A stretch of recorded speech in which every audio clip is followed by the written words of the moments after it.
Hi, welcome to Echo Books. In this video, nobody has sent me to come and tell you this, but for the sake of people who are at my status, watching my status, that's why I'm recording this. It's about plagiarism and citation. Right. So the growing concern is that most students are slapped in the face during somewhere in the middle or maybe the end of their stay in school when they are supposed to write a kind of a term paper or a kind of project work, and then they expect them to cite their work. By citing their work, it means they have to use APA citation format, which probably they don't know or they didn't pay attention. You were taught in first term, first year, you didn't listen. Information literacy. Information literacy, you were taught, you didn't listen. Because, after writing the exams on information literacy, you are done. Go, go, go, go, information literacy, go, go, go. The lecturer, the librarian, you go with your information literacy. We're done with you. Such a boring subject. By the way, now it is staring at your face. You need to cite. Well, so this citation thing is worrying most of the students. I mean, I have given you the answers to the questions that you asked, or I have given you the script about maybe 10 pages or 14 pages, or maybe 7 pages of what you asked, and I've done it for you. How come you are stressing me with cite your work? Thing is, the universities or the academic community have an integrity to protect. They need to protect the integrity. There is something called academic honesty. They need to make sure that is done by the students. So that is why they have this APA thing or maybe citation thing in place. Chances are they know you are not that smart to answer those questions without being taught. They know you have to go and research or get the information from somewhere, not from you, from somewhere. It means somebody did it. Somebody has the information, right? Somebody has already put in the information out there. And if you are given an assignment or you have a topic, what you do is you consult those information sources. That's why you research. That's why you type something in Google, Google search engine to search something for you. That's why you go to YouTube to go and search for something, watch something. Or maybe somewhere you go to a web page and go and read something, right? Or probably you consult a book. You read from a book. You get the information and then you write it for the lecturer. Now, what the lecturers want, what this academic community wants is that wherever that you consulted that information from, please be honest enough. Be honest enough to cite them. I mean, recognize them. I mean, I've given you something and then you just take it as yours. You are a thief. You are dishonest, right? And that is why these lecturers, these professors, they are there to ensure that there is integrity in what they are doing in that academic community. So that whenever you pick a book from that academic community, whenever you take an article, a student write up, you can trust it. So you know that what I'm reading is from this particular person, published by this university, so we can trust the information. You get my point? That's what you are supposed to do. So that is how come you are supposed to cite. And most times it is APA citation. There are different types. There are different formats. We have the MLM2 there. Let me stick to APA now in this video. American Psychology Association, right? They have come up with a certain format that you will use to cite every kind of information source that you consult. For example, if it is a video, there is a way, a format that you have to use to cite.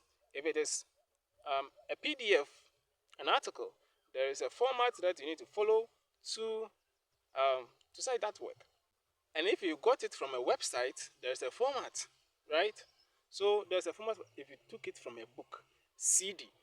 There's a lot of information sources. You were taught this in information literacy in your first year, first term. You were taught this, right? So there are a lot of information sources. Every information source has a peculiar format to cite. Yeah, that's how come we have the APA format, right? So here's the catch. You need to know the nitty-gritties of citing. You need to know how or the procedure. APA citation is more like coding. It's like coding. You follow specific instructions to cite the kind of information source that you consulted, right? Now, the whole thing is so complex. By the time you finish getting to know all these things, you'll be sleeping, right? So here is the thing. Right down below this video, I have a PDF, I think about 96 pages or close to around, it's more than 20 pages of APA citation, edition 7, 7th edition. We are in the 7th edition. So we have APA citation 7th edition. It's a PDF. It tells you everything, how to cite every information source. It's in the book. It's in the PDF in the description below. What you can do is just pause this video, stop, save your data, and then just go download the PDF, go and read it yourself. But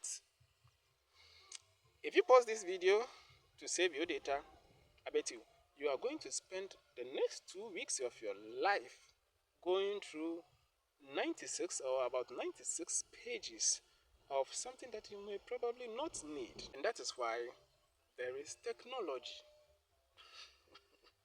There's a reason why there's technology. Technology helps us to do things easier and faster. So if there's a technology to do this, why do I bother going to read all these things? Mind you, it is good to know the basics, the foundations, how it is done. It's good. You can go and read about it.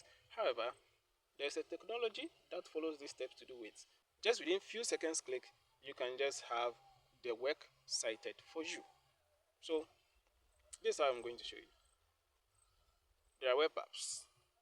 I've left some in the description below. Just click on it. If your information source is a PDF, this site, they will allow you to upload the PDF.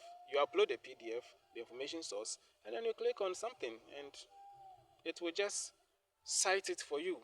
APA format. And then it will give you the in-text and even the reference. So even the in-text, if you want the narrative one, it will give you. And there's another one, you just put it in a bracket to say whatever that you want to say. You put it into the bracket. I've forgotten the name right now.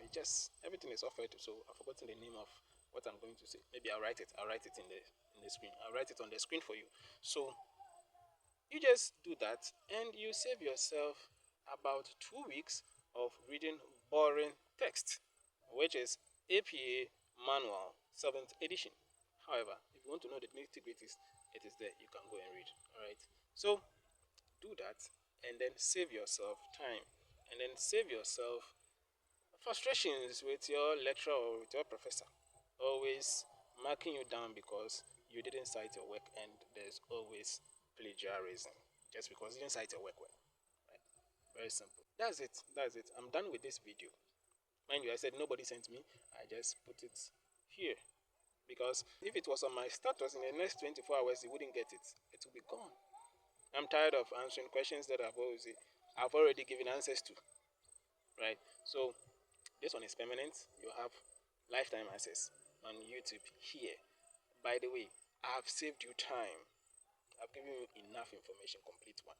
But why don't you share it with other people? And you can give me a subscription, right? Just click on the subscribe button, like it, share to all other students. Alright, so don't feel like a peasant is teaching a scholar something because of the background. Ignore the background, get the information. Please subscribe and share with your friends. See you in the next video.